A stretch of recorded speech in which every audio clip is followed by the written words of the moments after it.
యెషయా గ్రంథం 14వ అధ్యాయం 17వ వచనం. తాను చెరపట్టబడిన వారిని తాను చెరపట్టబడిన వారిని తమ నివాస స్థలమునకు నివాస స్థలమునకు పోనివ్వని వాడు ఇతడేనా? పోనివ్వని వాడు ఇతడేనా. ఎవరి గురించి చెప్పబడిందంటే ఇక్కడ సాతాను గురించి చెప్పబడింది. అంటే ఇక్కడ మనకి ఏమర్థమవుతుందంటే సాతాను ఎవరైతే పట్టుకున్నాడో వారిని దేవుని దగ్గరికి పోనీయని వాడు ఇతడేనా. లోకమును అడవిగా చేసిన వాడు ఇతడేనా. అంటే లోకాన్ని పాడు చేసిండు, అడవిగా చేసిండు.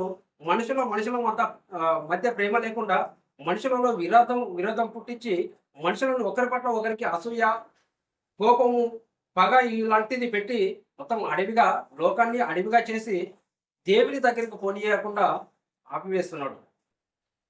అంటే ఈ వ్యక్తిని ఇక్కడ మనకి ఏమర్థమవుతుందంటే లోకముని అడవిగా చేసి ఎవరైతే దేవుని దగ్గరికి వెళ్ళాలని ప్రయాసపడుతున్నారో వారిని చెరపట్టిన వారిని తమ నివాస స్థలమునకు దేవుడు నన్ను ఇక్కడ పంపించడం మళ్ళీ దేవుని దగ్గరికి వెళ్ళాలని నేను ప్రయాసపడుతున్నప్పుడు తాను చెరపట్టిన వారిని నివాస స్థలానికి పోనీయకుండా ఆపివేస్తున్నాడు. అంటే ఈ విధంగా చూస్తే ఈ వ్యక్తి ఎవరైతే దేవుని దగ్గర నుండి వచ్చిండ్రో దేవుని దగ్గరికి పోనీయకుండా చెరపట్టిన వారిని పోనీయకుండా ఆపివేస్తున్నాడు. ఈ వ్యక్తికి ఏమంటున్నాడు అంటే విరోధి, శత్రువు అని చెప్తున్నాడు.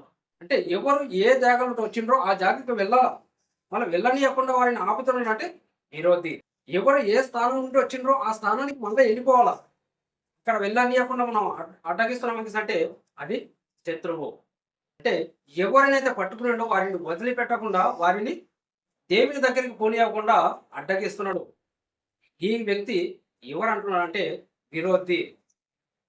ఈ మాట మనకి ఎక్కడ కనిపిస్తుంది అంటే 1 పేతురు 5వ అధ్యాయం 8వ వచనంలో అంటాడు, నిబ్బరమైన బుద్ధి గలవారై మెలకువగా ఉండు. మీ విరోధి అయిన అపవాది గర్జించు సింహం వలె ఎవరిని మృంగుదనా అని వెతుకుతూ తిరుగుతున్నాడు. అంటే ఎవరిని మృంగలాన్ని వెతుకుతూ తిరుగుతున్నాడు. అంటే గర్జించు సింహం వలె వెతుకుతున్నాడు. ఎవరు అంటే మన విరోధి అని చెప్తున్నాడు. మన విరోధి వెతుకుతూ తిరుగుతున్నాడు.